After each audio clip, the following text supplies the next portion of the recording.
നമസ്കാരം. എനിക്ക് ശരിക്കും പറഞ്ഞാൽ ചിരി വരികയാണ്. എത്ര വീഡിയോ ആണ് ചെയ്തത് DAക്ക് വേണ്ടി.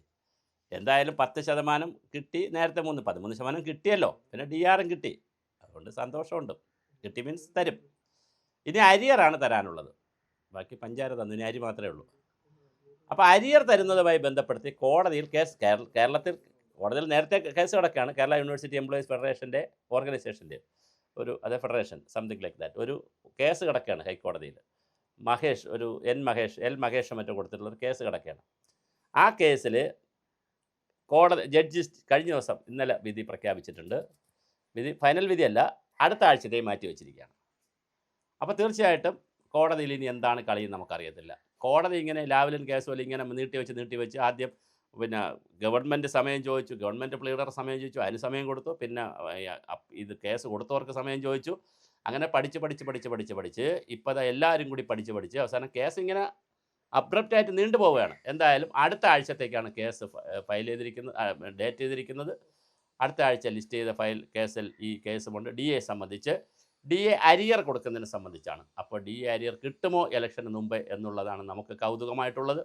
കിട്ടാനാണ് സാധ്യത. കാരണം അല്ലെങ്കിൽ കോടതി വിധിയൊക്കെ കൂടെ വരുമ്പോൾ കൊടുക്കാതിരിക്കാൻ പറ്റത്തില്ലല്ലോ. പക്ഷേ കോടതിയിൽ അവരൊരു കളി കളിച്ചു നേരത്തെ. എന്താ കളി എന്ന് പറഞ്ഞാൽ, ഇത് നമ്മുടെ അവകാശമല്ല, നമ്മുടെ മീൻസ് ഉദ്യോഗസ്ഥരുടെ അവകാശമല്ല, ജീവനക്കാരുടെ, സർവീസിലുള്ളവരുടെ, DR കിട്ടുന്നവരുടെ, ഡിയർനെസ് റിലീഫ് കിട്ടുന്നവരുടെ, ഡിയർനെസ് അലവൻസ് കിട്ടുന്നവരുടെ അവകാശമല്ല ഇത് സർക്കാർ കൊടുക്കുന്നൊരു ഔദാര്യമാണെന്ന് കോടതി പറഞ്ഞു. പിന്നെ അത് വലിയ വിവാദമായി. എല്ലാ ചാനലുകളും പത്രങ്ങളും ഒക്കെ എഴുതി കഴിഞ്ഞപ്പോൾ ബാലഗോപാൽ എന്ന് പറഞ്ഞു അങ്ങനെയല്ല, ഇത് അവകാശം തന്നെയാണ്, പക്ഷേ ഞങ്ങൾ കൊടുക്കണോ വേണ്ടെന്ന് ഞങ്ങൾ തീരുമാനിക്കും എന്നുള്ള നിലയിലായി. കോടതി പറഞ്ഞത് ഇത് അവകാശം തന്നെയാണ്, പണമില്ലെങ്കിലും കൊടുക്കണം എന്ന് സുപ്രീം കോടതി പറയുകയും കർശനമായി പറയുകയും ബംഗാളിൽ ഒരു കേസിലാണ് പറഞ്ഞത്. അവസാനം ബംഗാളിലുള്ളവർക്ക് അത് കിട്ടുകയും ചെയ്തു, ജീവനക്കാർക്ക് അത് കിട്ടുകയും ചെയ്തു.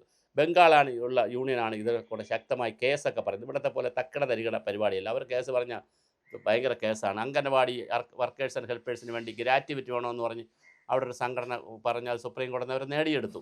അപ്പോൾ ഓരോ വിഷയങ്ങൾ ഉദ്യോഗസ്ഥരുടെ കാര്യത്തിലും അങ്ങനെ തന്നെ DAയുടെ കാര്യത്തിലും അവർ ശക്തമായി കേസ് പറഞ്ഞു സുപ്രീം കോടതിയിൽ. അങ്ങനെ അവർ അത് നേടിയെടുത്തു. അവിടുത്തെ ഹൈക്കോടതിയിൽ കേസ് പറഞ്ഞു, അത് നടക്കാത്തതുകൊണ്ട് സുപ്രീം കോടതിയിലേക്ക് പോയി.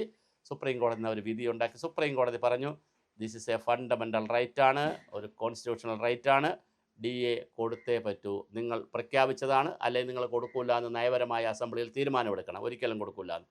ഇത് പാർലമെൻറ്റിലും അസംബ്ലിയിലും ഒക്കെ തീരുമാനമെടുത്ത് നിങ്ങൾ മന്ത്രിസഭ തീരുമാനിച്ച് ശമ്പളത്തിൻ്റെ ഭാഗമായിട്ട് DAയും DRും ഉണ്ടെന്ന് പറഞ്ഞതിന് ശേഷം അത് അരിയർ കൊടുക്കാതിരിക്കാൻ കഴിയില്ല എന്നാണ് കോടതി പറയുന്നത്. എന്തായാലും കേരളത്തിൽ എന്ത് സംഭവിക്കുമെന്ന് അടുത്ത ആഴ്ച നമുക്കറിയാം. ഇത് എത്രയോ ആഴ്ചകൾ പോയി. ഗണപതിയുടെ കല്യാണം പോലെ നാളെ നീണ്ടു പോവുകയാണ്. ലോട്ടറി പോലെയാണ്. ഇത് എന്നാണ് ഇനി ഞറക്കെടുക്കുന്നത് അറിയില്ല. എന്തായാലും അടുത്ത ആഴ്ച വീണ്ടും ഇത് നമുക്ക് പ്രതീക്ഷയോടിരിക്കാം. ലാസ്റ്റ് പ്രതീക്ഷ.